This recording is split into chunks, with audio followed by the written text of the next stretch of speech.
it's Joy, and today we're going to be watching The Last of Us Season 1, Episode 4. Please hold on to my hand. I love this show. They've done such a fantastic job with it so far. I am both excited and scared for this episode because this show is never an easy ride. Sometimes for terror reasons and sometimes for emotional reasons, as we have learned.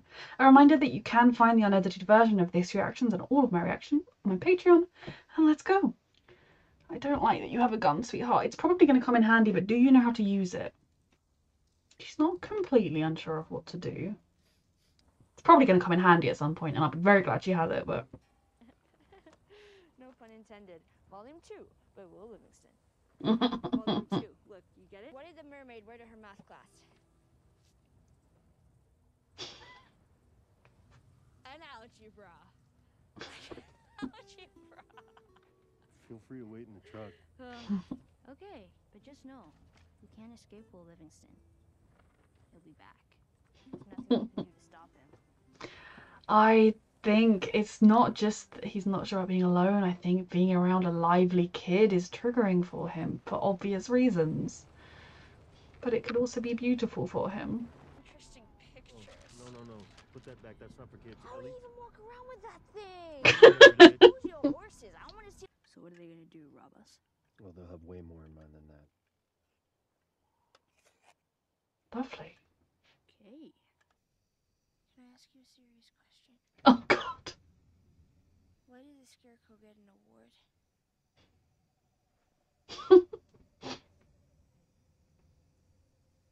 Because he was outstanding in his field. Did you read this? No. I'll go to sleep. That was so cute. That might be my favourite moment of the show so far. It's up there. Why isn't he with you? Long story. Is it longer than 25 hours? Because I think that's what we got. I love kids. I love this kid. One of his rules was no backstories, but... Wants to save the world. Pipe dream. Yeah. Fireflies, all of them. he's seen the worst of the world. If you don't think there's hope for the world, why bother going on? I mean, you gotta try, right? Yeah. You haven't seen the world, so you don't know. You got up pretty early if you want to grab more sleep. I'm not even tired.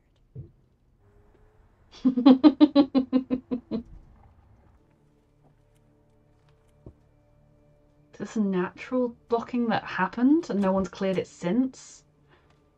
Or is it a trap to try and get travellers coming through? I feel like at some point we're going to have to run into people. And given that this episode started with a warning about them, could we go to the previous intersection and then go on the wrong side of the road? Does the blockage go across both sides of the road? Or even is the... Oh no, it's pretty blocked on the other way too, I suppose. Oh lord. Is that the QZ? Where the fuck is Fedra? Oh lord. Please help! Are we gonna help him?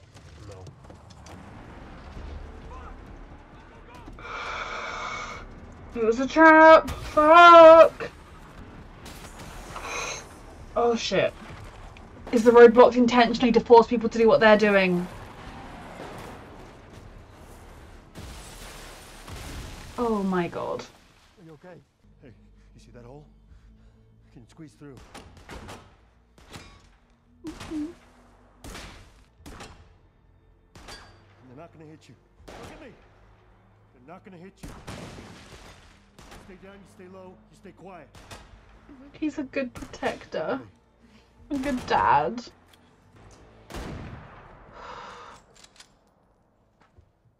You motherfucker! You attacked us. It's okay, Ellie. He's doing what he needs to do. Let's pray those two were alone. It's like another QZ that fell. Oh, maybe having the gun will be useful. Sweetheart. Sweetheart.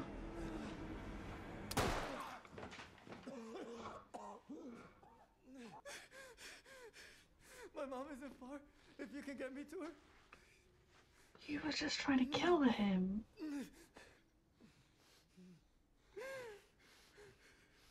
He would have killed Joel, okay, sweetheart? I'm sorry. Please, no. This is awful. Please, I'm sorry.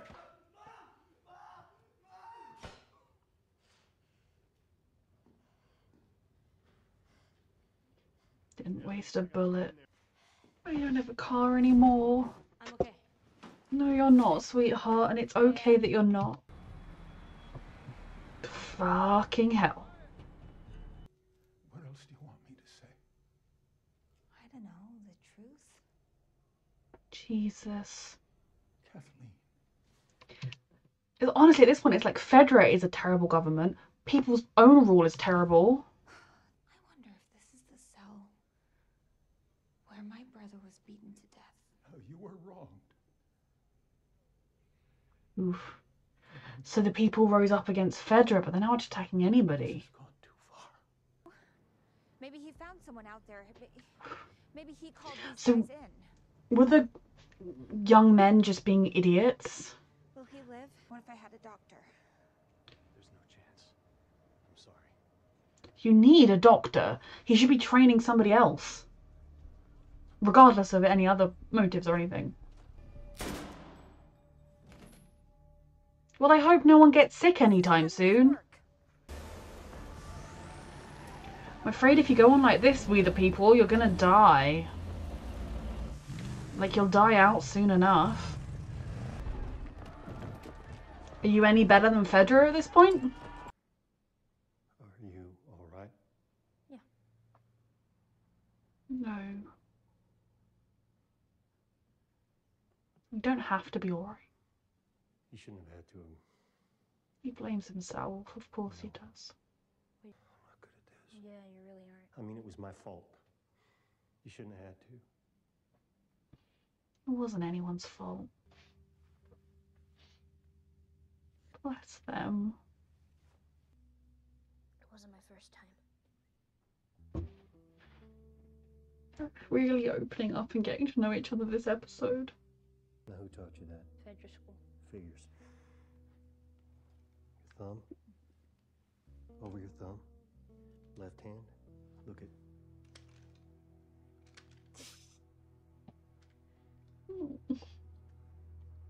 We'll get through this. I know. He wasn't able to protect one little girl.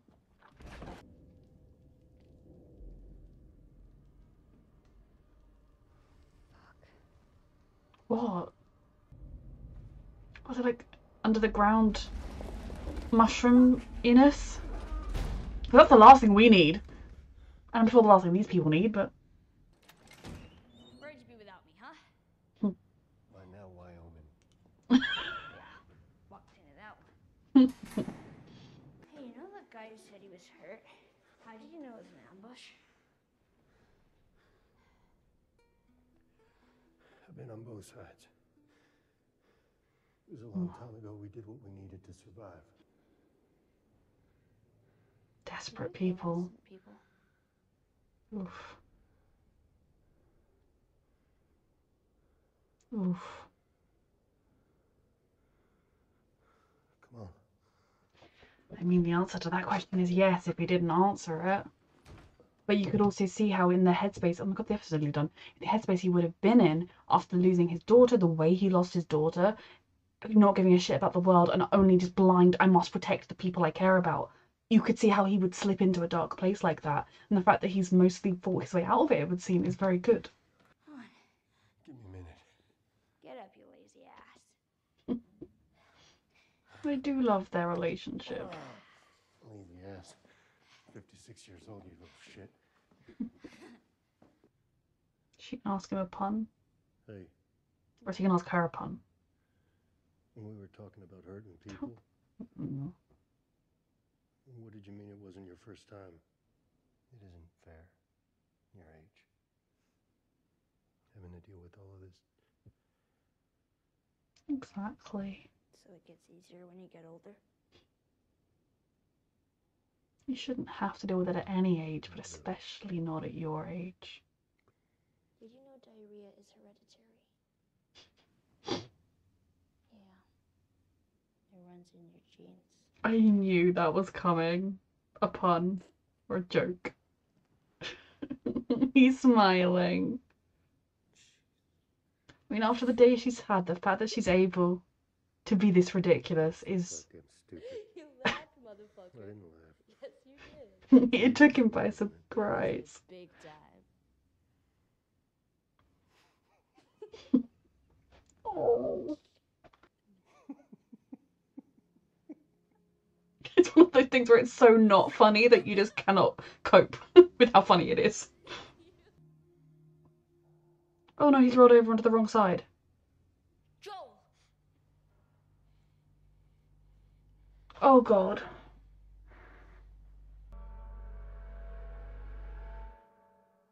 Okay, so at the end there, I feel like those were definitely Henry and his son Sam that the people were looking for. So maybe we can hope that they had their guns on them because the people were close and they didn't want them to make loud noises. But it's also stressful. They probably, I don't know, if you don't recognize them, would you assume they were dangerous? Wouldn't you just avoid them instead of holding them at gunpoint? But then if they have food, would you take the food? I don't know. I guess we'll find out. I do think it being them is better than it being the townspeople because they seem like they're Salem witch hunting it up. You know, they are not doing too great. And I don't think they as a community is going to survive very long like this. They will turn on each other or just be vulnerable to an outside attack from any surviving or emerging from under the ground fungus people or other evil people.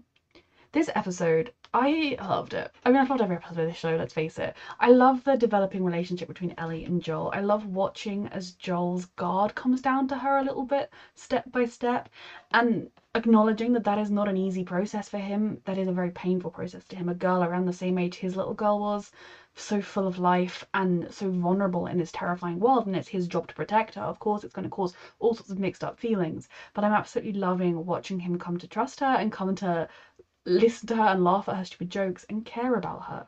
Because if she was just cargo, he wouldn't be asking her how she was doing. He would ask her if she was injured or not after they crashed or whatever, like he did, but he wouldn't be checking in with her after a dangerous incident.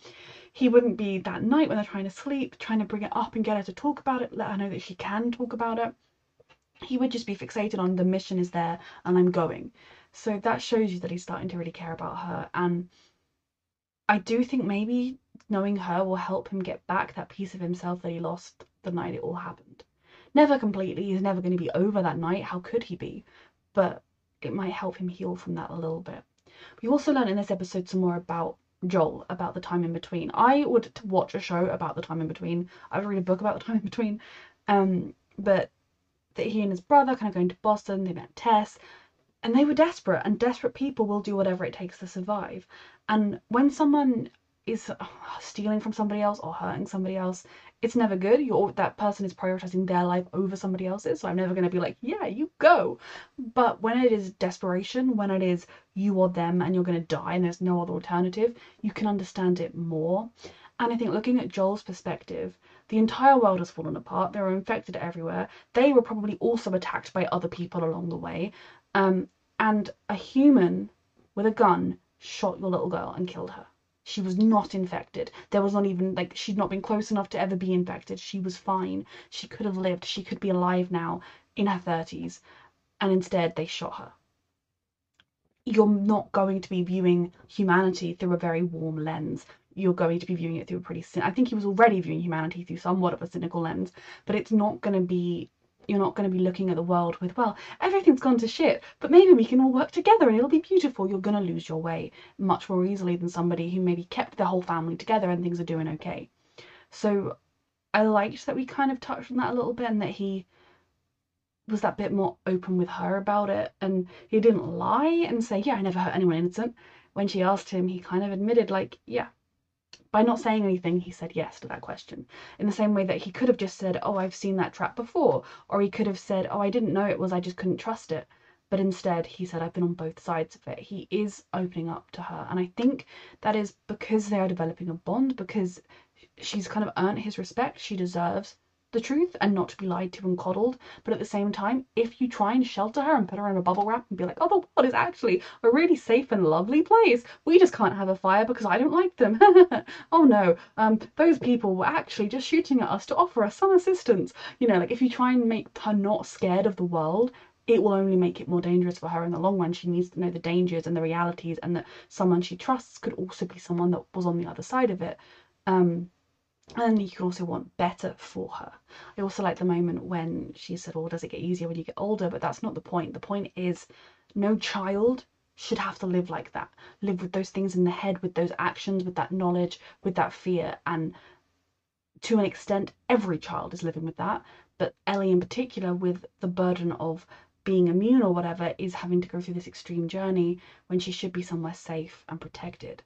So I really, really loved watching the development of Joel and Ellie. It being just the two of them, rest in peace Tess, really I think makes it their development. If you kind of think back to like the earlier episodes, as much as obviously they were all, when Tess was alive, she was kind of taking the point with Ellie. She was more, I mean, they both spoke to her, they both looked after her, like Joel told her what to do and things, but she was more the one that was checking in on her, that was, I think probably because she knew it would be hard for Joel. But now it is just the two of them, and they are making a very, very good, very sweet team. The moment when he answered the little joke, because and she's like, you've read this book? How could you know this joke if you've not read this book? And it's like that. Oh dear. You would have loved dad jokes. They're in the world before. There are a lot of them. Imagine Ellie with a Christmas cracker. She'd be so happy.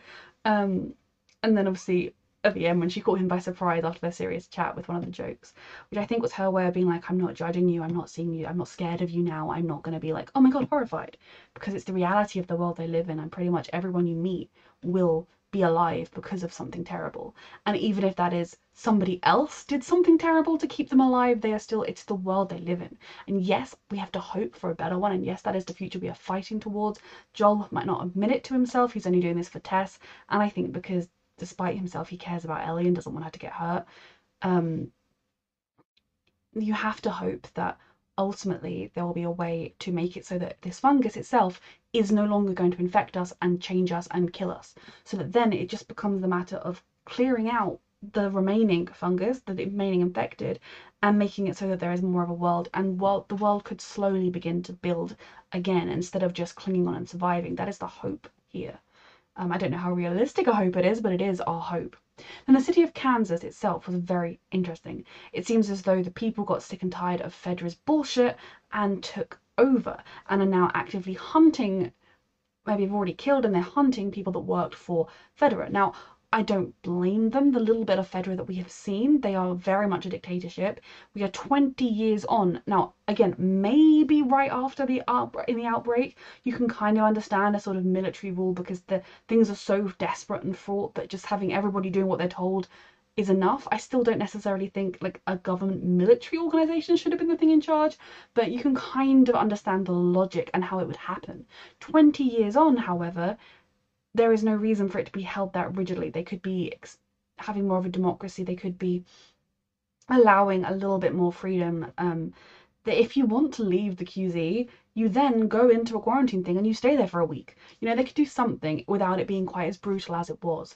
And by the sounds of it, and in Kansas City's QZ, it was very brutal and a lot of mistreatment happening. And we don't know the details. I'm sure the woman who's now in charge probably has some very genuine concerns and gripes, and by the sounds of it was mistreated, and it was a sort of state where people were living in so much fear that they would turn on each other.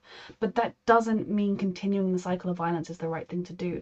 Yeah, when she said like, oh right, so now this is the point where it's too far, when you're the one in the cell, not my family, I understand her anger and I understand her pain, but you can't live like that, because then, say she finds Henry and she kills him, does that then give his son the right to grow up and kill her because, well, you killed my dad? And then her brother will, her brother's dead, I don't know, her cousin will, like, you killed my, like, where does the cycle end? You have to rise above it at some point. Maybe put them in cells, give them, you know, like, arrest the people that have done these things, but where does it end? Hunting them through the streets? But the most dangerous thing to me was almost that their QZ doors were just blown wide open. They were just wide open for anyone to wander in and out. Now, maybe it genuinely is safe enough for that, but given the dangers of infected, I do think some kind of a quarantine process would make sense. I just don't see this place surviving. Now, the kids, the young men that attacked them when they were driving through, Was that part of the, it doesn't seem like that was an, or I was initially assuming that like this kind of whole group, it was part of what they did, that they intentionally went after travelers. Now maybe it was, but surely they'd expect people to fight back, and just three of them going after them, like if that had been Joel and Tess, they would have been even quicker to be killed because those are two experienced fighters who know what they're doing. So it kind of seemed like some young lads who have a bit more freedom than they've had before, trying to prove themselves, and it was just stupid. And to think of how much life was lost and how much continued innocence was lost is just so depressing. Like that moment when Ellie shot him, and you're just like, this little girl shouldn't have to do that. I don't care if she's done it before, she shouldn't have to do that.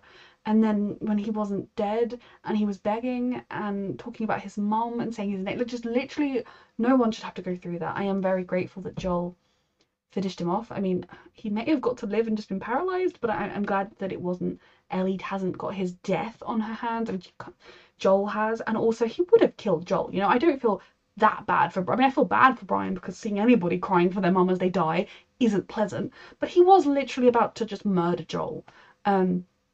They did cause the car like to crash and then start shooting at it. It's not even like they approached the car with guns pointed and was like, come out with your hands up or we'll shoot. They were just shooting. So they could have killed any of the people in the car. Who, if there were 10 people, they could have killed them. So I was not like going to lose any sleep or cry about it, but it was a brutal situation for them both to be in, both for Ellie to be in and for Joel to not be able to really help Ellie in. Obviously he helped her, he kept her safe, he got her out of the way, she was then able to protect him and return the favour, but it was a very, very horrible situation for anyone to be in, and it just, I mean, I was so happy they had the car. I didn't think they'd have the car for very long because obviously it's far more dangerous if you're walking around, but I also was kind of hoping they'd have the car for a little bit longer than they did. Very stressed. I love that Joel's rules in the previous episode included like no backstories, no this, or that. That's all out the window now. You're two people traveling together, getting to know each other, getting to care about each other, and that is okay. It's scary because, you know, you have something to lose that way, but it's okay. So now they are on the 33rd floor of the building, being held at gunpoint by a father and son who are pretty desperate themselves. And so I'm hoping that they once they realise that they are not directly a threat to them, they haven't been brought here. I don't know why you'd assume a man and a girl that you've never seen before would be hunted up going after you, but they are just two travellers trying to get out. Maybe they can all try and escape together, get out of the city. I don't know, but I mean, obviously it does depend on exactly what Henry has done. Would depend on like how much I'd want to work with him. But if he was just like very, very scared and somebody told him a name, that's one thing. But it's a lot. The state of the world right now is so precarious. You know, even after 20 years, you'd sort of hope the QZs would be in a state where people have got a decent quality of life, that it's not going to be anywhere near our current quality of life, but you know, things have gone to a normal rhythm, and it isn't that, and things are falling apart all the more. You really do see that without this cure, it's kind of like humanity is, at least in America, maybe the rest of the world is thriving. I always think that in apocalyptic shows that are set in America. I'm like, I bet in the UK everyone's fine. No, but there have also been a few set in the UK. It's just funny. But you really feel like humanity is barely clinging on, despite doing fairly well for 20 years. It's not progressing, and it's going to just slowly die out. But if we have this cure, if we're able to either cure people or prevent them from being infected and spread it, there is hope for the future, and that is something that makes Ellie's life, which is already supremely important because every life is, even more important, and makes this quest even more important and makes it all even more stressful. So this was another fantastic episode. This show has not missed a beat yet. Reminder that you can find the unedited version of this reaction on my Patreon, and thank you so much for watching.